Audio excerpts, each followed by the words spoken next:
ఇక weather update చూసుకున్నట్లయితే ఏపీని మరో వారం రోజుల పాటు భారీ వర్షాలు ముంచెత్తనున్నాయి. రేపు బంగాళాఖాతంలో అల్పపీడనం ఏర్పడే ఛాన్స్ ఉందని, అది అక్టోబర్ 3 నాటికి వాయుగుండంగా మారుతోందని వాతావరణ శాఖ తెలియజేసింది. ఇక ప్రజలంతా అప్రమత్తంగా ఉండాలని కూడా సూచించింది. మత్స్యకారులు ఎవరు కూడా వేటకు వెళ్లవద్దని సూచించింది. రాగల వారం రోజుల పాటు కోస్తా తీరంలో గంటకు 40 నుండి 50 కిలోమీటర్ల వేగంతో ఈదురుగాలులు వీస్తాయని తెలియజేసింది. ఇక మరింత సమాచారం మా కరెస్పాండెంట్ చంద్రశేఖర్ అందిస్తారు. రైట్ సాయి, చూసుకుంటే ఉత్తర మధ్య బంగాళాఖాతంలో గత కొద్ది రోజులుగా కూడా ఏదైతే ఆ పెను అల్పపీడనాలు కూడా ఏర్పడుతున్నాయి. అల్పపీడనాలన్నీ కూడా వాయుగుండంగా మారి గత నెలలో చూసుకుంటే ఏపీ వ్యాప్తంగా వర్షాలన్నీ దంచి కొట్టినటువంటి పరిస్థితి ఉంది. అయితే ఈరోజు చూసుకుంటే ఈరోజు బంగాళాఖాతంలో ఏర్పడినటువంటి ఆవర్తనం ఏదైతే ఉందో ఆ ఆవర్తనం ఈరోజు అల్పపీడనంగా మారనున్నట్లు కూడా వాతావరణ శాఖ అధికారులు అయితే అంచనాకు వచ్చారు. అయితే రేపు లేదా ఎల్లుండికి ఈ అల్పపీడనం ఆ దక్షిణ మధ్య బంగాళాఖాతం లేదా ఉత్తర వాయువ్య మధ్య బంగాళాఖాతం వద్ద కూడా వాయుగుండంగా మారే అవకాశం ఉన్నట్లు కూడా వాతావరణ శాఖ అయితే భావిస్తుంది. దీని ప్రభావంతో రెండు తెలుగు రాష్ట్రాల్లో కూడా మోస్తారు నుంచి భారీ అతి భారీ వర్షాలు కూడా కురిసే అవకాశం ఉన్నట్లుగా తెలుస్తుంది.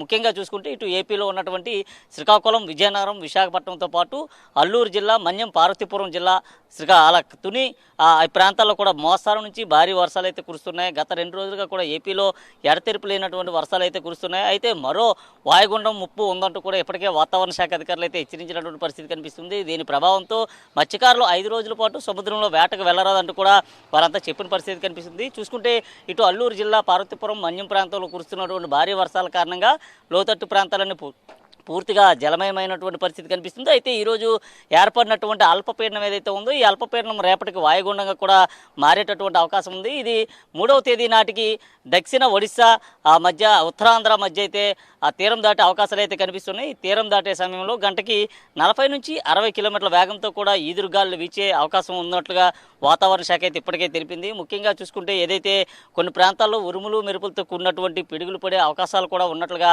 ఇప్పటికే రాష్ట్ర విపత్తుల నిర్వహణ శాఖ కూడా చెప్పిన పరిస్థితి కనిపిస్తుంది. ప్రజలంతా కూడా అప్రమత్తంగా ఉండాలి. ఏదైతే వర్షం పడుతున్న సమయంలో కానీ లేదా ఎదురుగాళ్ళు వీస్తున్న సమయంలో కానీ అత్యవసరమైతే తప్ప ఇళ్లను విడిచి బయటికి రావద్దంటూ కూడా చెప్పిన పరిస్థితి కనిపిస్తుంది. పెద్ద పెద్ద వృక్షాలు కానీ హోర్డింగ్స్ కింద కానీ ప్రజలు ఎవరో కూడా ఉండరాదంటూ కూడా చెప్పిన పరిస్థితి కనిపిస్తుంది. ఎందుకంటే అక్కడ పడుతున్నటువంటి పిడుగుల కారణంగా ప్రాణాలు కోల్పోయేటటువంటి పరిస్థితి ఉంది. ముఖ్యంగా పశువుల కాపర్లు ఎవరైతే ఉన్నారో, ఇక్కడ ముఖ్యంగా చూసుకుంటే కొండవాళ్ళ ప్రాంతాల్లో పశువుల కాపర్లు ఎవరు ఉన్నారో పశువులు అయితే తీసుకెళ్లే సమయంలో జాగ్రత్తలు పాటించాలంటూ కూడా చెప్పిన పరిస్థితి కనిపిస్తుంది. ఇటు కృష్ణా, ఏలూరు, గుంటూరు, ఈ ఒంగోలు ప్రాంతాల్లో కూడా భారీ వర్షాలు కురిసే అవకాశం ఉన్నట్లుగా వాతావరణ శాఖ అధికారులు అయితే భావిస్తున్నారు. రాత్రి చూసుకుంటే ఇటు శ్రీకాకుళం, విజయనగరం ప్రాంతంలో కూడా ఎడతెరిపి లేనటువంటి వర్షాలు అయితే కురిశాయి. ఈ రోజు చూసుకుంటే అల్లూరు జిల్లా, పార్వతీపురం, మన్యం జిల్లాలో కూడా భారీ వర్షాలు కురిసే అవకాశం ఉన్నట్లుగా వాతావరణ శాఖ అధికారులు అయితే అంచనాకు వస్తున్నారు. కొన్ని ప్రాంతాల్లో చూసుకుంటే ఇప్పటికే మేఘామృతమైన ఉన్నటువంటి పరిస్థితి కనిపిస్తుంది. సముద్రంలో అలలన్నీ కూడా ఉవ్వెత్తున ఎగిసిపడుతున్నటువంటి పరిస్థితులు ఉన్నటువంటి నేపథ్యంలో మత్స్యకారులు కూడా జాగ్రత్తలు తీసుకోవాలంటూ